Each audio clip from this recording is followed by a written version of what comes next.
Bonsoir à toutes et à tous et merci de nous choisir pour votre émission L'Entretien. Depuis quelques années maintenant, l'économie béninoise s'est engagée dans un processus de restructuration et de mise à niveau de son tissu productif. Le tourisme, l'un des secteurs clés, constitue aujourd'hui un point d'ancrage favorable au développement.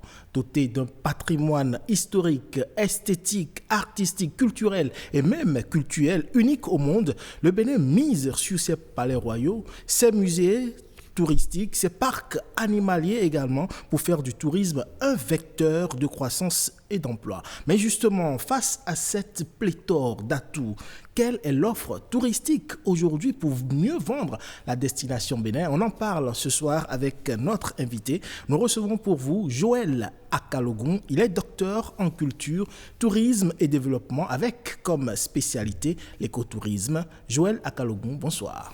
Bonsoir, cher journaliste. Merci de nous faire cet honneur. C'est moi de savoir de vous. Alors, je le disais, donc, le Bénin regorge d'atouts touristiques, on m'a dit presque incontournables, mais à l'évidence, pas assez pour générer des devises.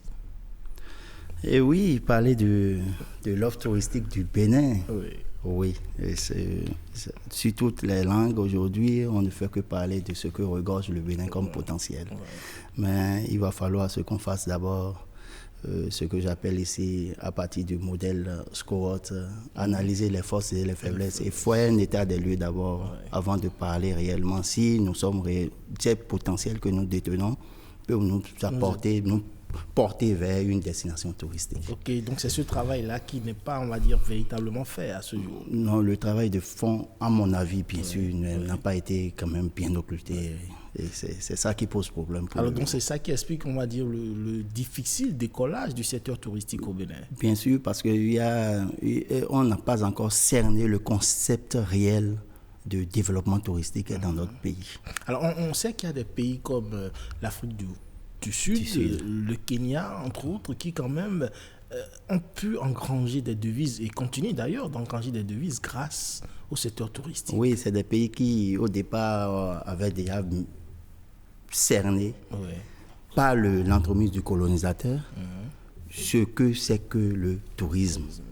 Notre pays, comme j'ai souvent l'habitude de le dire, notre pays n'était pas fait pour être un pays touristique au départ, historiquement.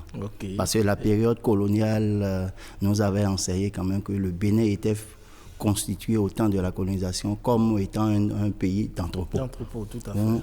Il n'y avait pas de balise.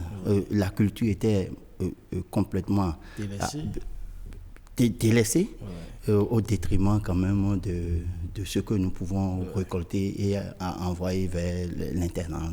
Le Bénin n'était pas un pays touristique au départ parce que, comme on le dit souvent en tourisme, un site a de la valeur quand ce site-là est accessible. Oui, tout à fait.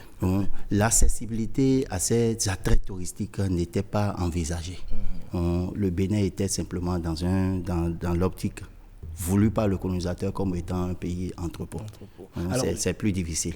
Alors, je le disais, donc, le Bénin a, vous l'avez évoqué aussi maintenant, beaucoup d'attraits touristiques. On sait qu'on a des parcs animaliers, on a beaucoup de palais royaux, on a des musées. Autant de choses, quand même, qui devront et qui devraient permettre que le Bénin puisse être bien vu. Alors aujourd'hui, comment est-ce qu'il faut vendre la destination Bénin sur le plan touristique? Oui, sur ce plan, je m'en vais vous dire simplement que le Bénin n'a pas encore une destination touristique.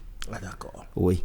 Selon les recommandations de l'OMT, de l'Organisation mondiale du tourisme, avant de se déclarer, avant qu'on ne vous classe comme une destination touristique, il faut au moins 500 000 touristes par an. Et nous n'en sommes pas encore là. L'offre touristique que nous avons, qui génère, ou les produits touristiques que nous avons, qui nous génèrent quand même des visiteurs, des touristes pour notre pays, nous n'en sommes qu'à 275 000 environ, 280 000 environ. On est encore loin d'être un pays classé comme destination touristique. Et quelles sont ces offres touristiques pour le Bénin? À travers mes recherches, je n'ai listé que 4 produits touristiques. Nous avons par exemple les musées historiques d'Abomey qui ont été patrimonialisés en 1985 par l'UNESCO. Tout à fait. Où ces musées aujourd'hui, à voir la problématique qui se dégage, ont été complètement inventoriés. Il n'y a pas on ne peut rien lire à travers ces musées. C'est complètement vide parce que tous les objets qui peuvent faire qui peuvent donner de la valeur à ces palais royaux transformés en musée après ont été tous saccagés, fondus et volés par le colonisateur, où la majeure partie se trouve aujourd'hui dans les meilleurs musées comme Quai Branly, Musée de l'Homme et consorts en France. Et deuxième produit touristique où le colonisateur même avait identifié déjà comme un potentiel touristique, c'est Granvier. Granvier, oui, la cité lacustre, où datant a été qualifié de Venise de l'Afrique. Je me demande si vraiment c'est encore à l'état de Venise de l'Afrique, parce que avoir l'état actuel de ce Granvier, c'est vrai que Granvier, le village lacustre, frappe le visiteur à partir de l'ingénierie architecturale qu'on retrouve à ce niveau. En son temps déjà, à partir des razzias, les gens se sont réfugiés sur le lac Noé, consort, et avoir une ingénierie pareille pour construire ces habitations de ce genre-là. Ça frappe vraiment à l'œil. Mais l'état des lieux aujourd'hui fait que, si vous voyez l'état de Granvier, avec l'insalubrité dans lequel le Granvier se trouve, et on se pose beaucoup de questions. Bon, il y a ce projet quand même du gouvernement qui entend réinventer un peu cette cité-là. Mais on n'en est pas encore là. Allez-y avec. Tout à fait. Et troisième produit touristique que j'ai identifié, c'est Ouida. Ouida, où se trouve, on peut lire un tourisme de mémoire, ou la route de l'esclave. Ouida qui regorge pas mal de forts, le fort français, fort portugais et consorts. Mais ce qui ralentit un peu l'image touristique de Ouida et ne le fait pas rivaliser avec l'île de Gorée au Sénégal, est que Ouida se trouve en aval sur le plan touristique en matière de route de l'esclave. Le touriste qui vient, est-ce qu'il y a lieu simplement de lui montrer la fin de la route de l'esclave, ou bien il faut le mettre au début de cette même route pour qu'il fasse le trajet jusqu'à venir atterrir à Ouida. Il manque un peu de stratégie à ce niveau de développement pour permettre à Ouida de jouer complètement son rôle de moteur de tourisme de mémoire. Et enfin, nous avons le parc animalier dans lequel se trouve, on peut lire le tourisme synégétique, qui est le parc Pandjari, au nord. Ce parc, est-ce que le parc là peut rivaliser avec les meilleurs parcs comme Serengeti au Kenya, au Ouganda, et Tanzanie, Afrique du Sud, voilà un peu. Et ce parc ne favorise même pas aussi le tourisme interne, simplement parce que aller faire 1000 km, près de 1000 km, là le retour près de 2000 km pour un tourisme béninois comme moi aussi, pour aller voir même le parc animalier à Pandjari, ça poserait énormément de problèmes parce que les infrastructures touristiques qu'on devait y avoir routières n'existent pratiquement pas avec tous les problèmes que nous connaissons. Voilà un peu l'état des lieux au niveau du tourisme, avec les 4 produits qui nous génèrent que les 275 à 280 000 touristes par an. On est encore loin de certaines réalités pour mieux être classé parmi les meilleures destinations touristiques. Mais au-delà de ces 4 que vous avez relevés, on sait quand même que le Bénin, au-delà des palais royaux d'Abomey, il y a d'autres localités du Bénin quand même qui ont regorgé également de palais et qu'on peut valoriser. Oui, justement, est-ce que nous sommes encore à l'ère de la muséologie? Je me le pose cette question, mais l'essentiel est qu'il fallait diversifier les produits touristiques de notre pays. Afin de diversifier, pour mieux diversifier les produits touristiques, il faut alors qu'on fasse un inventaire général dans notre pays. Et c'est tout un processus. Il faut identifier les vestiges, parce que chaque commune dans notre pays possède un attrait touristique important. Donc, il va falloir ce qu'on identifie à partir de ce cadre général qui va prendre en compte l'inventaire général du Bénin. Donc, il faut inventorier tout le Bénin, tout le territoire béninois, sortir les attraits touristiques, analyser ces attraits touristiques et dégager de ces attraits touristiques maintenant ce que nous appelons les ressources touristiques. Et de ces ressources touristiques maintenant peuvent générer maintenant le potentiel touristique béninois. Et on va voir maintenant à partir de ces potentiels touristiques vis-à-vis avec nos concurrents directs. Comme je prends. On peut mettre maintenant en valeur. Quel est le produit qu'on peut mettre en valeur? Parce que jusqu'à l'heure où nous parlons, le Bénin n'a pas encore une image touristique. Oui, on va dire une identité propre au Bénin. Propre au Bénin. Comme on prend par exemple la France, on s'identifie en même temps avec Paris, où on voit la Tour Eiffel. On prend les États-Unis, on voit New York, on voit Washington, le Capitole qui est le monument historique, l'institution historique du Capitole. On prend en Afrique par exemple le Sénégal, on voit l'île de Gorée. On a la capitale qui est le Dakar, qui est Dakar en fait, mais l'île de Gorée qui est une image touristique. Le Bénin n'en a pas, simplement parce que la culture étant une expression de la totalité de la vie sociale de l'être humain, n'a pas encore pris en compte au Bénin, parce qu'il y a des freins. Mais est-ce que le fait d'avoir plusieurs attraits aussi ne constitue pas un frein? Parce que le fait d'avoir plusieurs attraits fait que le travail d'inventaire peut poser problème. On se dit, on va commencer par ici et on laisse peut-être... Non, le problème c'est que nous constituons mal l'équipe qui peut aller jouer sur les attraits touristiques. On ne peut pas me prendre aujourd'hui, comme j'y plaise à le dire aujourd'hui, étant un docteur en tourisme, le tourismologue que je suis, je ne peux pas aller vers l'inventaire des attraits touristiques. Il va falloir qu'on dégage des archéologues, des écologues, des environnementalistes, des historiens, pour aller sur le terrain d'abord, de dégager tout ça. Et après avoir dégagé ça maintenant, il faut faire appel maintenant aux juristes, aux gestionnaires du patrimoine, pour mieux dégager de ces attraits touristiques les ressources touristiques qu'on peut qualifier tôt ou tard de potentiel touristique. C'est en ce moment que nous, tourismologues, nous pouvons venir et voir comment il faut donner maintenant une image, synchroniser tout ça maintenant dans un circuit touristique et donner de la valeur à cela. C'est tout un cheminement qu'il faut respecter pour ne pas brûler les étapes. Et on va dire aujourd'hui quand même avec les efforts qui sont faits dans le cadre du tourisme au Bénin aujourd'hui, on sait, et vous l'avez certainement suivi, dans l'actualité récemment, le Bénin a signé un accord de financement pour le musée de l'épopée des Amazones et des rois du Dahomey. Quand on sait la place que ces Amazones ont eu dans l'histoire du Bénin, quand on connaît la place que Abomey a eue dans l'histoire du Bénin, on pourrait dire que c'est un bon début.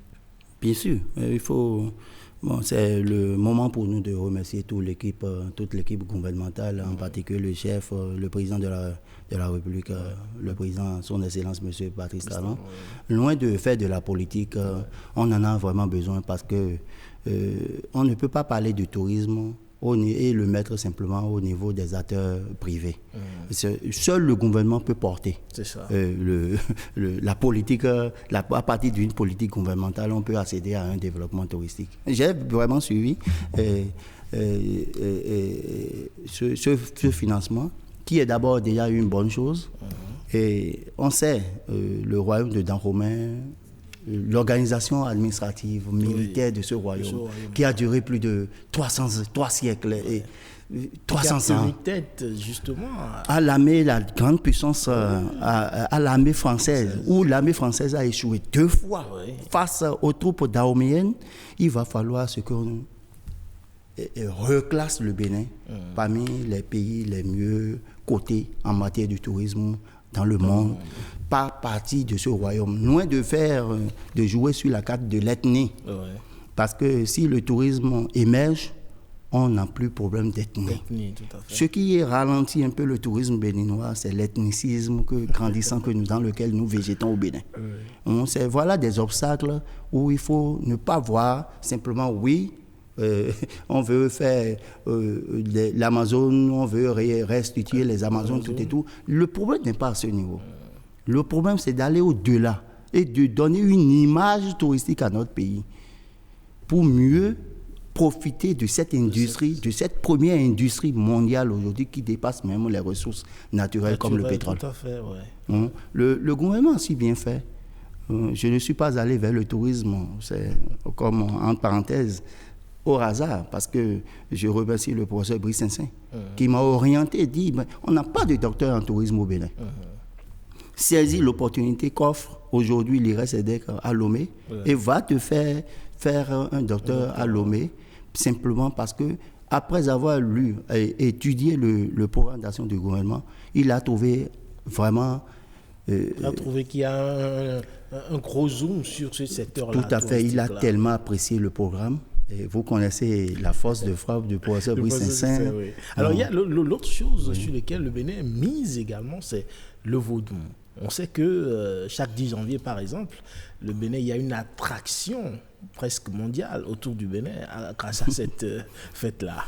Bien sûr, on ne peut pas parler du tourisme au Bénin en occultant, en mettant de côté le vaudou. Je suis un peu peiné que les gens continuent de jeter de l'opprobre sur le vaudou. Le vaudou, en fait, ce n'est pas ce que nous voyons. Le vaudou, c'est la connaissance. Ouais. C'est au moment où tous les acteurs se regroupent dans un couvent que naît ce vaudou. Comme je l'ai dit dans mes travaux de recherche, le vaudou, c'est l'esprit qui n'est pas avec nous, mais qui joue sur les deux pôles, le pôle invisible et le pôle visible. En fait, le chef de l'État l'a déjà dit. Ce n'est pas de vendre ce vaudou, le côté spirituel du vaudou qu'on va vendre, mais on va vendre le côté culturel. Tout ce qui est autour. On a toujours traité les Béninois de pays de vaudou. On voit le vaudou, le mal partout. Oui. Mais on peut partir de ce mal-là et vendre aussi le Bénin. Demandez-moi le pourquoi. Oui, simplement, nous avons par exemple l'Afrique du Sud. Nous avons certains pays où il y a l'harcèlement sexuel, où les gens se jettent sur les femmes en ville, tout et tout.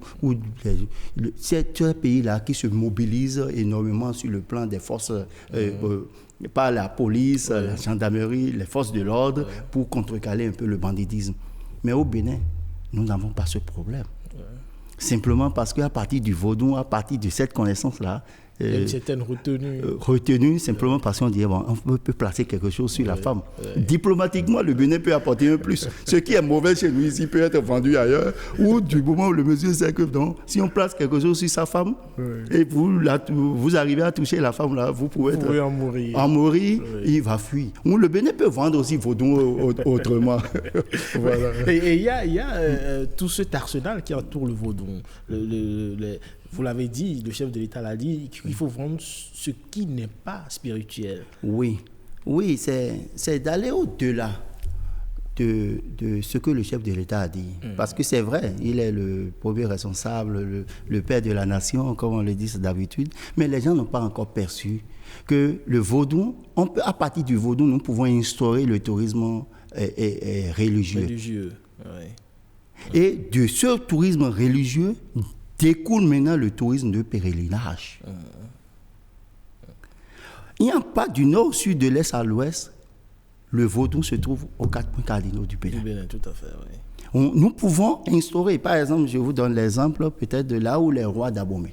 Parce qu'on parle du royaume le plus fort, peut-être le plus puissant de ce pays, où depuis 1700 ans, tous les rois d'Abomey font leur bain de purification dans la rivière Rhin des Obodoma. C'est toujours dans les palliatifs du vaudou.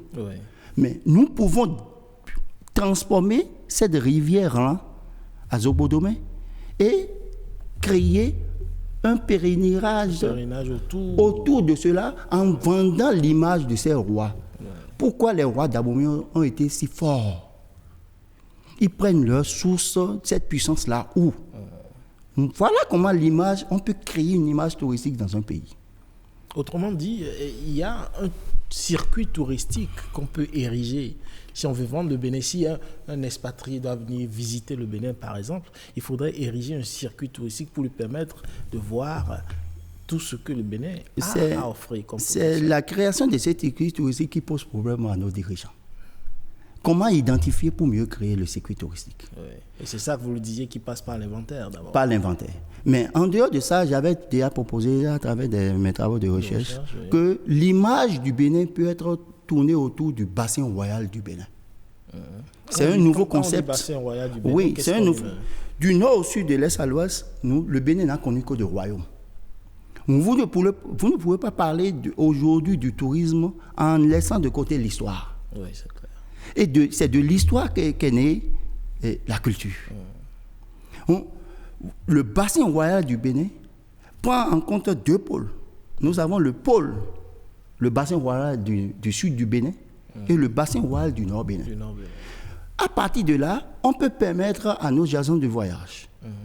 Le Bénin, malheureusement, je n'en sais pas, peut-être c'est déjà né aujourd'hui, au moment où on est en train de faire l'émission, on n'a pas de tour opérateur, ni spécialiste, ni généraliste.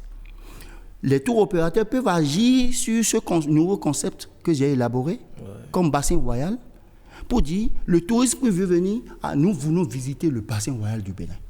Comme on part, on dit, je veux visiter les pyramides de l'Égypte.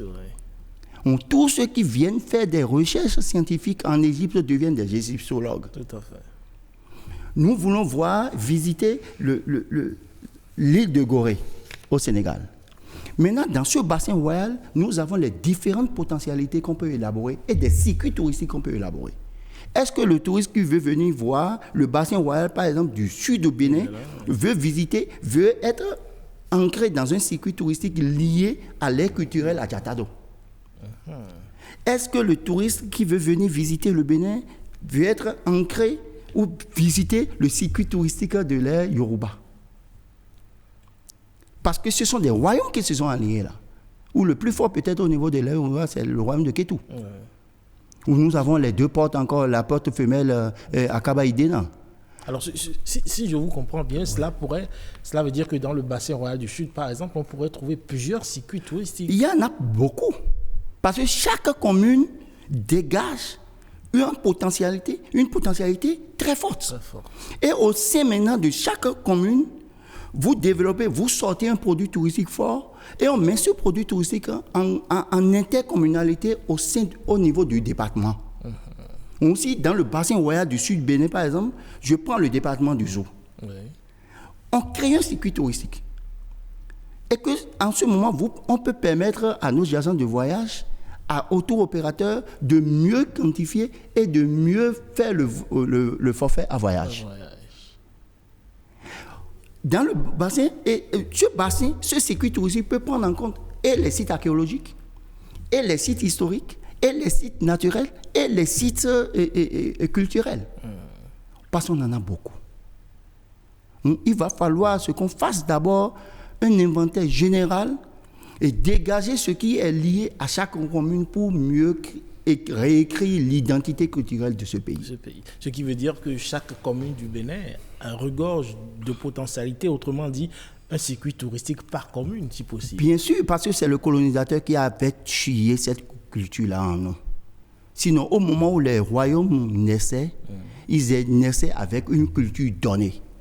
Je suis fier quand je vois le ministre Abimbola porter en vertu de avec son chapeau, son croix agbada, on va dire. Encore, avec son atchoké qui portait. C'est joli à voir. Voilà, dans ce bassin, à partir de cette culture, nous pouvons dégager l'art vestimentaire qui est spécifique à chaque ethnie, à chaque culture de chaque royaume. Et même l'art culinaire. L'art culinaire, n'en parlons même plus. Le Bénin n'a jamais n'a pas cherché présentement à patrimonialiser l'art culinaire. La France en a fait en 2010 passé, où la gastronomie française a été patrimonialisée, acceptée par l'UNESCO. Comme élément, comme patrimoine immatériel. Il y a d'autres pays également, le Sénégal aussi l'a fait également. Avec Tchèp. Oui, tout à fait. Ça n'a rien à voir avec l'ethnie. Du nord au sud, vous avez l'art culinaire. De l'est à l'ouest, vous avez l'art vestimentaire, l'oralité. Chaque peuple, chaque culture avec son histoire. Le touriste qui veut venir voir le Bénin ne veut pas venir voir les quatre coins du mur dans lesquels il visitait en Europe. C'est venir apprendre une nouvelle culture. Mais je suis un peu peiné que nous, Béninois, même à un moment donné, nos quatre coins du mur, nous n'arrivons même pas à retracer l'histoire de nos murs. Il faudrait déjà commencer par un tourisme local. Le tourisme local devait normalement passer par là. Il faut développer le tourisme interne.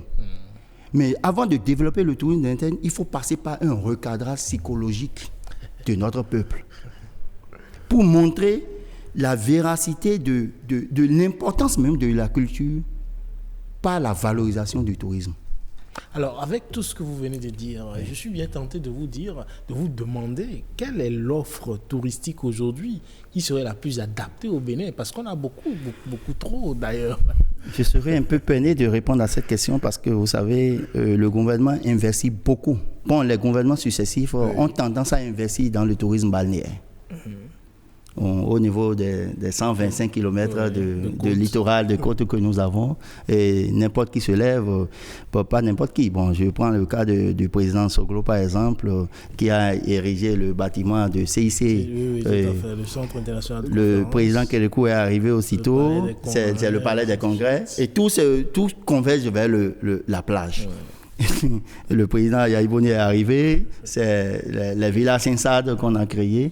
Maintenant que le président des Talons est là, bon, on a diversifié un peu plus et donné maintenant de la valeur à la route des pêches. Tout à fait. Mais néanmoins, est-ce que le Bénin peut émerger dans le tourisme balnéaire? Je me pose la question parce que le premier grand pays qui joue plus sur le tourisme balnéaire en Afrique, c'est la Tunisie. Vient après le Maroc. Vous avez l'île Comore, l'île de Gorée, la Côte d'Ivoire, la Réunion, la Sierra Leone, l'Afrique du Sud et consorts. C'est-à-dire que si le Bénin mise encore là-dessus... Si nous misons plus sur le tourisme balnéaire, nous risquons de perdre. On peut développer le tourisme balnéaire qui va constituer la fin d'un circuit touristique pour les touristes qui viendront voir la culture béninoise, s'imprégner de la culture. Maintenant, ils passeront par le tourisme balnéaire pour rentrer tranquillement chez eux. En dehors du tourisme balnéaire... On n'a plus assez de temps. Hein?